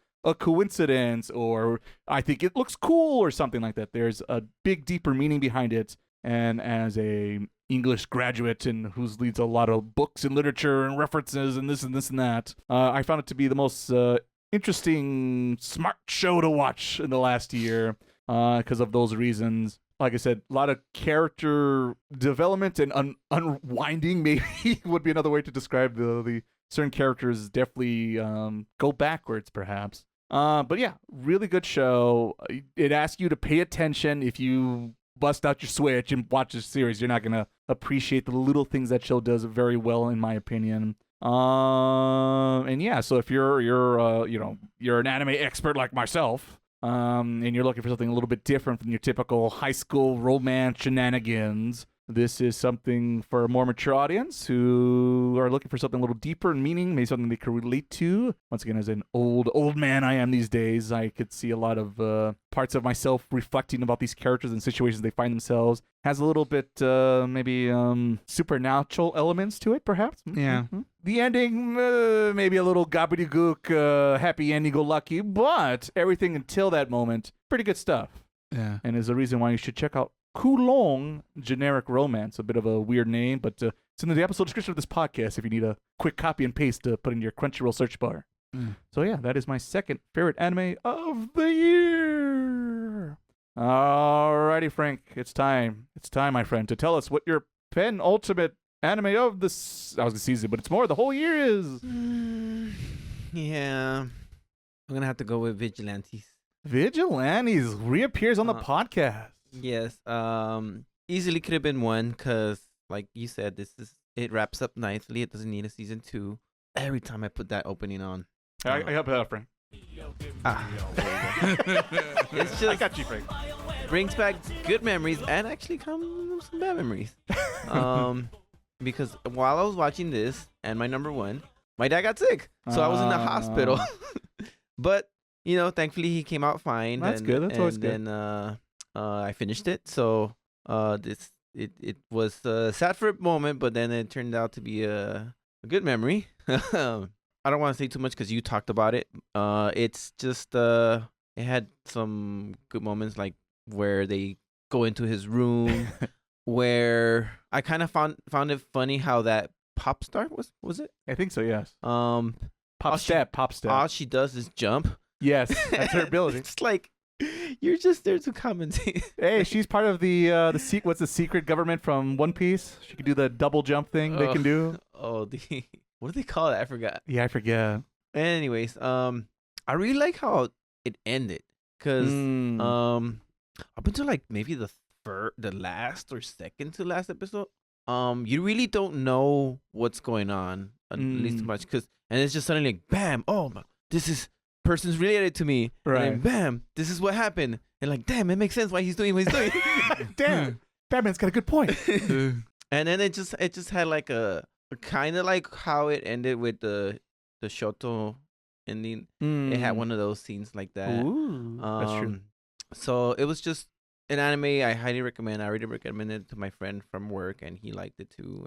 And it's just unlike Dandadan, I can recommend this to anybody. That is true. That's true. And that puts it higher. That makes sense. I'm kind of curious what number one's gonna be. We'll have to stay tuned. We're almost there, gentlemen. We're almost there. But for now, let's check in with Miles and see what his second favorite anime of the year is. Well, I kind of spoiled it already. I think we know where this is going. Shocker. So number 2 would be, of course, Witch Watch.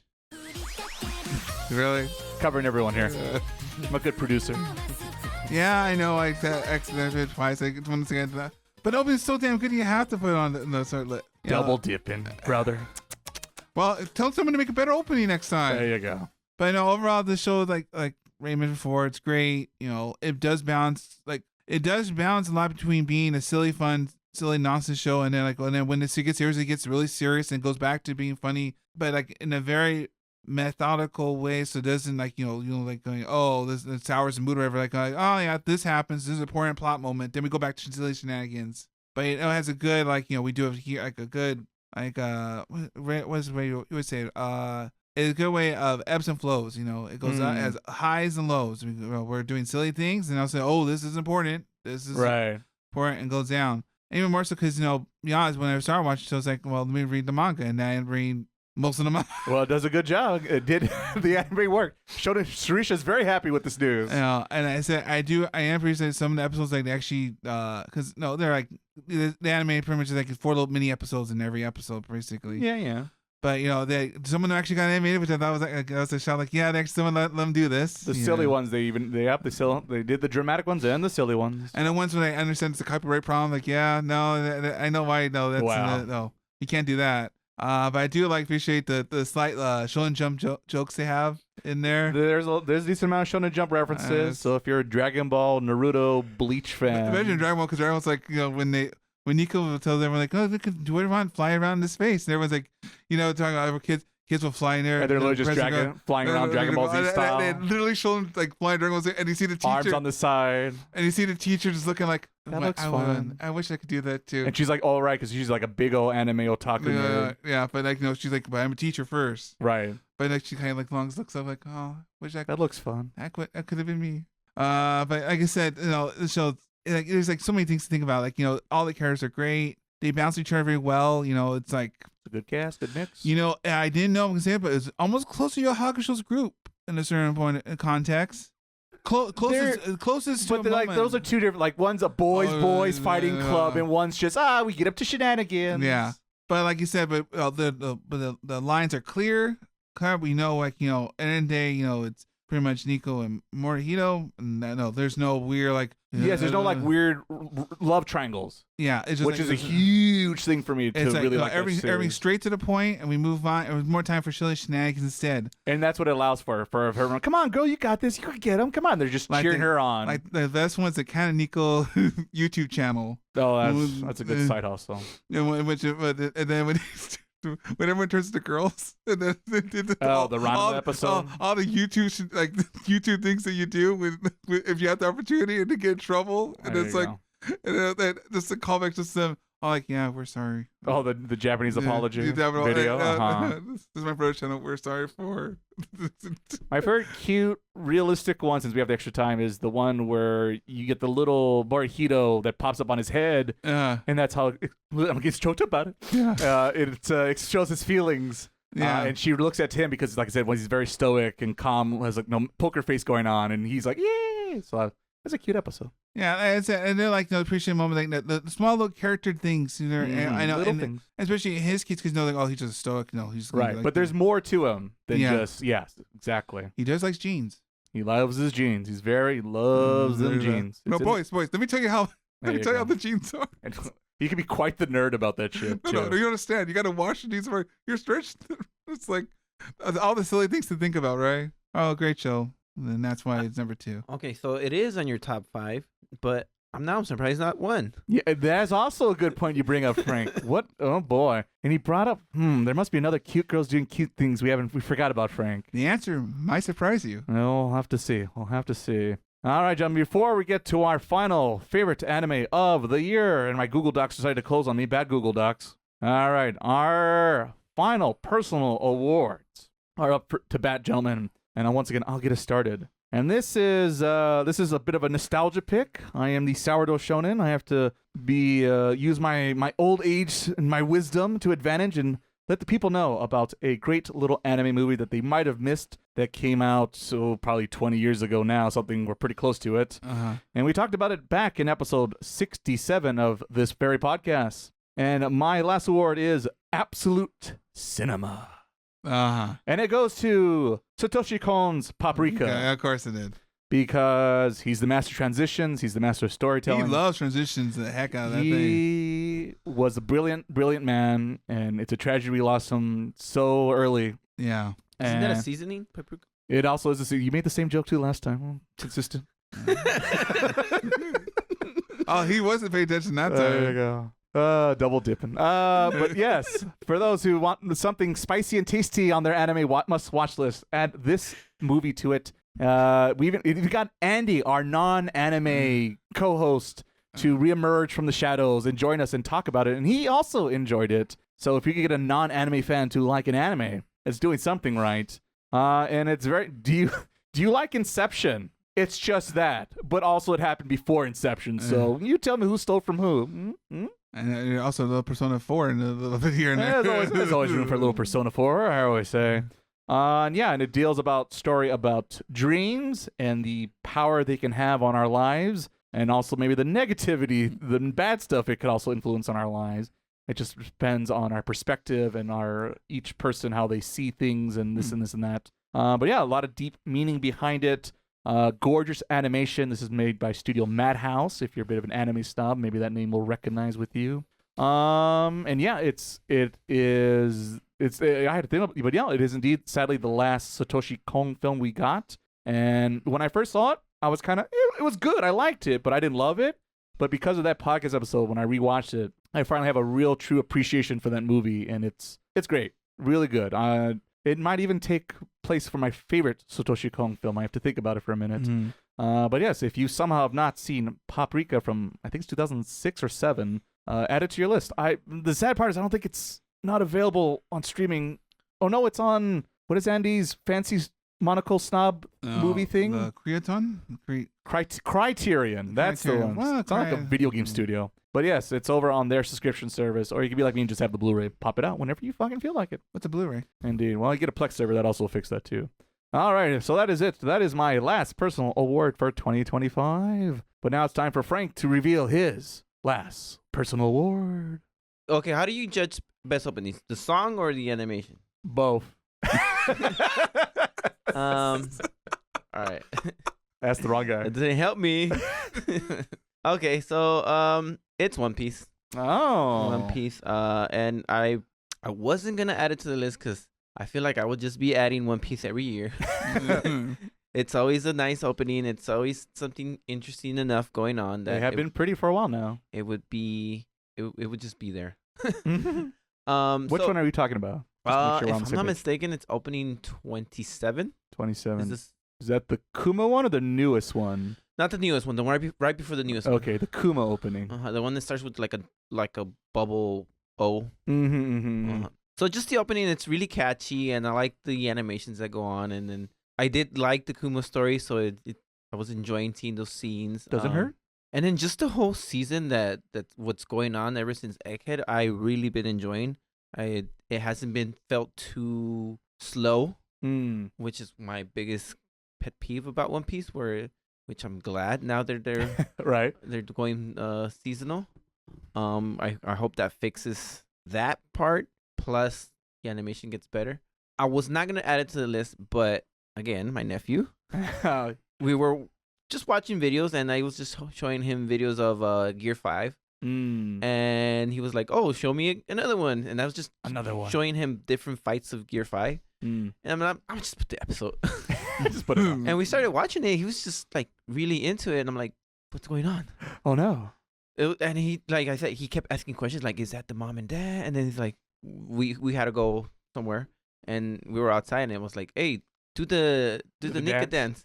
And he starts doing it, and so he's doing the thing, and then he reenacts the guy dying. He goes, I'm like, that's not part of the dance.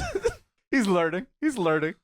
And I'm like, so you did see it? Because I did try to distract him. Oh, shit, he remembered. So well, yeah. that might be scar him later. I might have to pay some psychiatrist visits. Right next to the Dandadan. You show him Dandadan? Your brother doesn't tune into this podcast, right? No. Okay, good. Minus that, great opening. I'm gonna be checking in on him. Okay, let's move. I don't even want to move on. I want to move on a happier note, but it didn't happen. Well, we'll try. Let's see what Miles has got in store for us for his final personal award. For me, my for award, I guess best, family anime award. No, anime which you can watch where and actually appropriate shows to share with your nieces and nephews, perhaps. Yeah, probably. Mm-hmm. The City. Oh. Okay. Well, I think because spoiler alert for number 1, I guess. I think I like the fact of the theme of family. Like all the families are.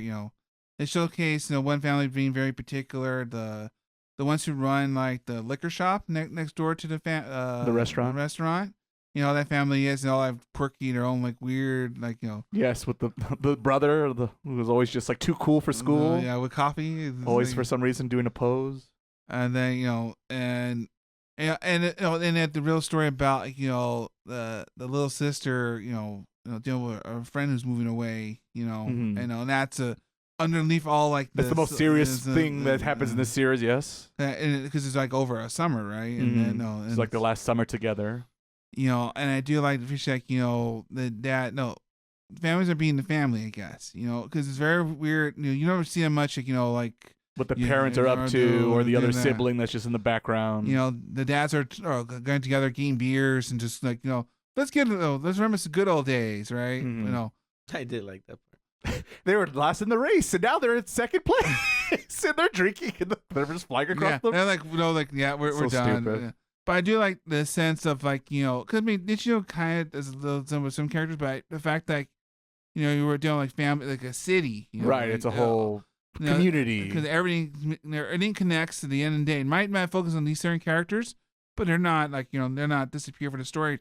They'll show up eventually down the line, but another story. But they're all interconnect, and that's what I kind of like because it's something like I could show what's that like my mom and dad or something like that because it's more family approved. It's more approved. No, young or old. No one's no running around in underwear. No, taking the or clothes getting off. Shot in the face. Nothing like that. Yeah, no wholesome family values out here. Alrighty, now that we're like Miles and we're looking forward to everything, it's time to look forward to finally revealing our favorite anime of the year. But quickly, what I'll do is I'll recap just our official 5, if you will, or 4 up to this point, gentlemen. And for me, I'm going back to number 5, City the Animation. Number 4, My Hero Academia Vigilantes. Number 3, Witch Watch. Number 2, Kulong Generic Romance. All right, now that we're all caught up, gentlemen, it's finally time to reveal my favorite anime of 2025. And unlike my previous pick, being snobby and only for me only, I decided to apparently give in to the masses because my favorite anime of the year is... That's right, ladies and gentlemen. It is Chainsaw Man, the Risa arc that came out in theaters the last year. The biggest, probably most popular... Well, no, Demon Slayer probably no. The second most popular thing of the year is my favorite anime choice of the year. And the big reason why that is if you're a very hardcore listener of the podcast, if you might remember, we talked about season 1 of that series all the way back in episode 4 and 5 of this very podcast. Yeah. And I had a very shaky start with this series of like, what are we doing? It's all like, it's got good ideas, but the execution is lacking this and this and that. But at the very end of the series, I kind of finally understood what the creator was going for. And I caught myself into it, but sadly, that was it for season 1. So I was like, oh man, I was finally get into it towards the end. And here it is in full display in this movie. And yeah, this is what I was hoping for from the series to become, where it leans into more of a dark comedy with a lot of violent action to go along with it. And you get that full display here, and it's cinema spectacular in the theaters that we saw. Mm-hmm. I won't get into it too much into it, but we talked about it a little bit back in episode 71 of the podcast. You want to hear a little bit more.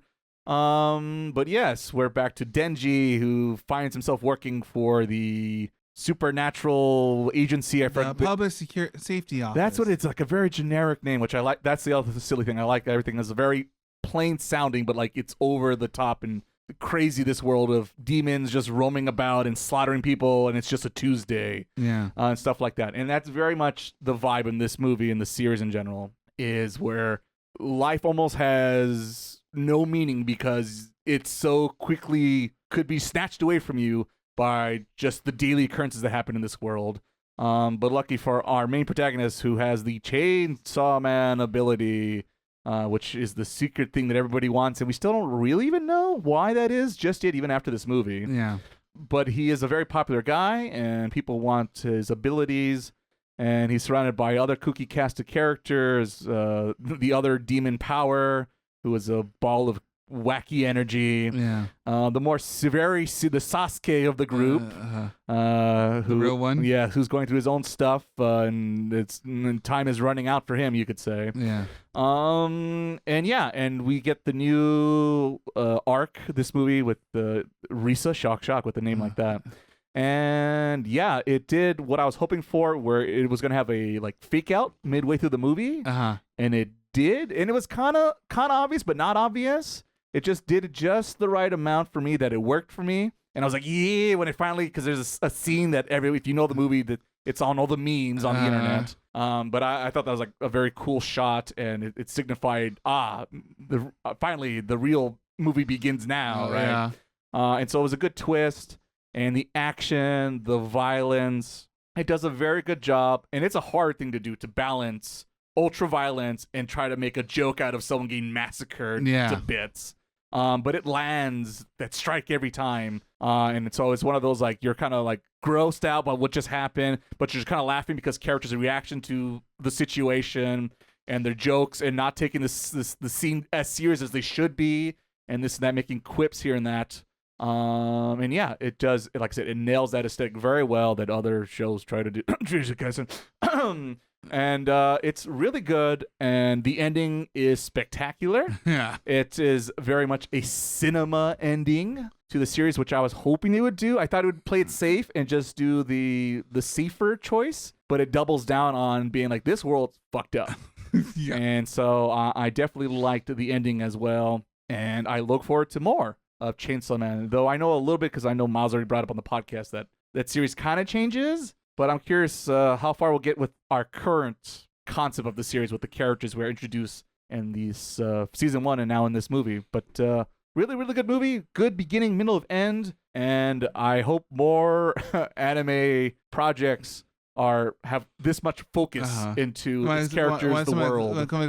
See, that's how you're supposed to do a movie the right way. And just the perfect pacing, great pacing for a movie. Fills up the time just spent. A 3-act structure, chef's kiss. Gotta love it. So this series is not over? It's not over, Frank. There's more. How much is there of it? Just one season, 12, 13 episodes, and this movie.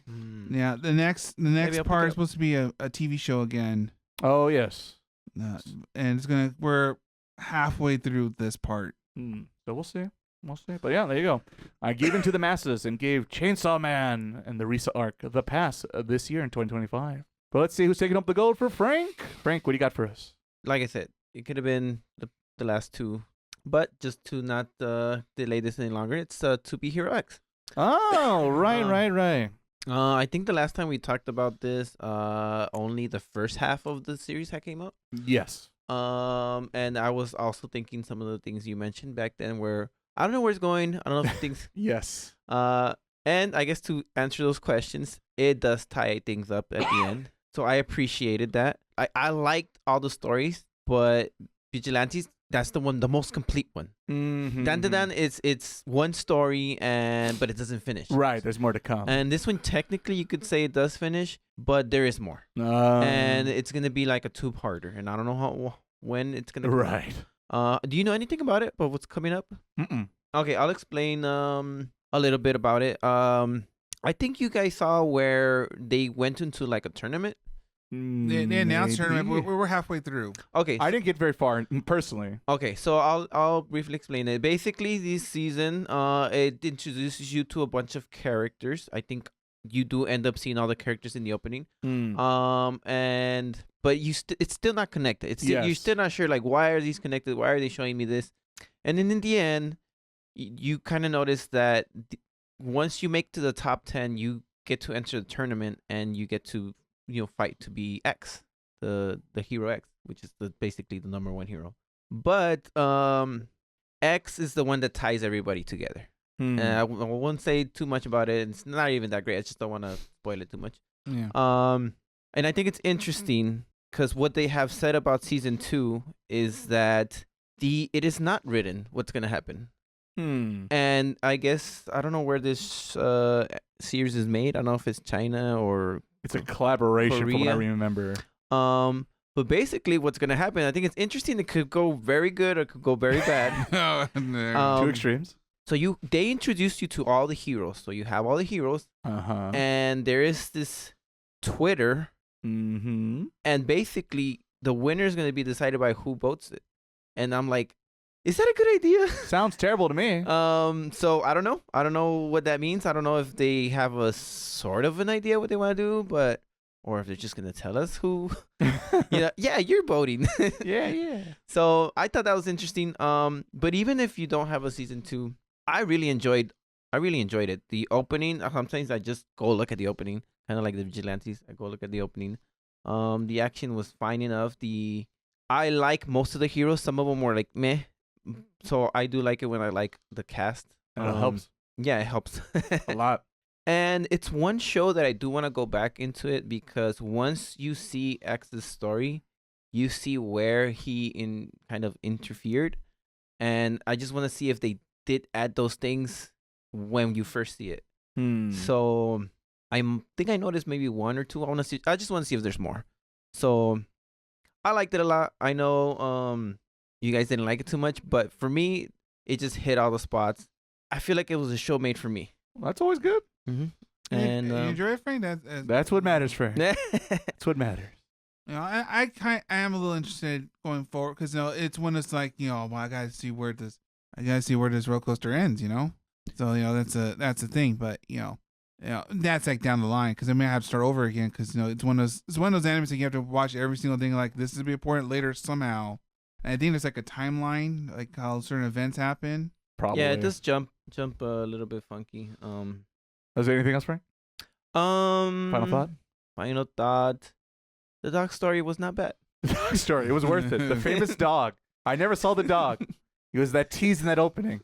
Now I'm curious. Yeah. I almost want to see just the dog episode. It's like my last curiosity. And my final thought on that series. You know how you don't like Clairvoyantis, Frank? That was my Clairvoyantis. We all have a Clairvoyantis in us. There you go. There's a Clairvoyantis in all of us. Let's see what Miles' Clairvoyantis is for his. It was Clairvoyantis. Yeah, either way. Potato. Does it really matter? It's that one with the guy that's an emo kid. But let's see what Miles' emo kid of the year is. Actually, we're actually not that far off. Oh, no. So just like Ray, guess what number 1 is again? What? Or guess what number 1? That's right. It's Chainsaw Man. Really? Repeat. Yeah, might as well. So I read this a little longer than Ray has because I'm on my way to the next series. Easy, Miles. You dropped your monocle there. Grab it. Grab your manga monocle.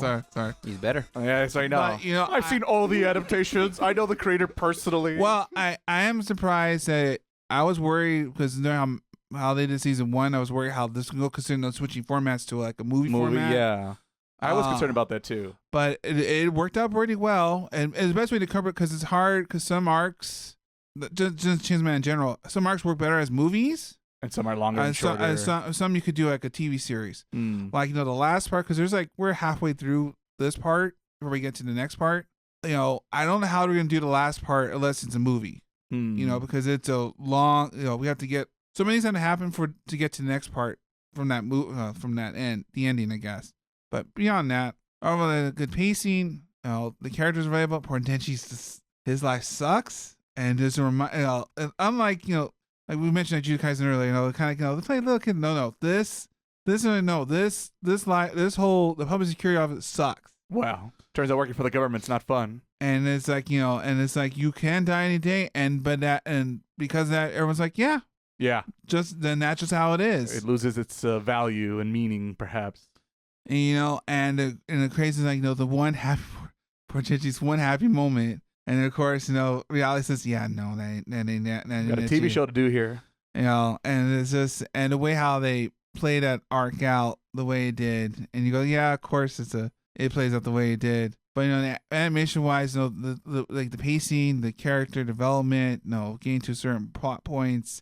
Having fun doing set plot points, but realizing it's kind of messed up from what we're doing right now. But it's like, the characters don't care. Danny doesn't care. I just want to do this thing, no matter what it takes. He's not really thinking He's an idiot. Yeah, he's an idiot, but he's a lovable. But that's right. He's a lovable idiot that you could relate to because we all were dumb teenagers at one point.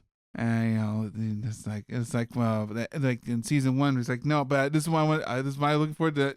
I just want to get to that point. I don't care about the Whatever it takes. no about the life, whatever. It's like I want to focus Sounds on like this. your problem. So I do appreciate because it reminds me a lot like old school shonen productions. Kind of like They weren't goody two shoes. I'm gonna fight for my friends.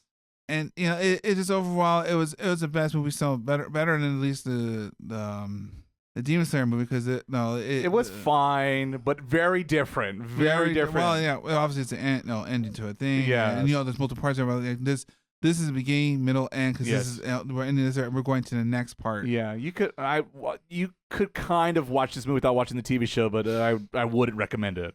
And so that's why it's number 1 this year. Wow, sounds like I missed out on something good. Maybe, Frank, maybe, but don't worry. That's why we're here, Frank. We're here to give recommendations for those in case who might have been busy or just slept on it. It happens, Frank. We've all done it. We're here to make everyone a little bit better. Miles, just curiosity, remind me your 5 through 1 again. Oh, crap! I forgot in the part, huh? It was the Food Court. Cute girls doing cute things.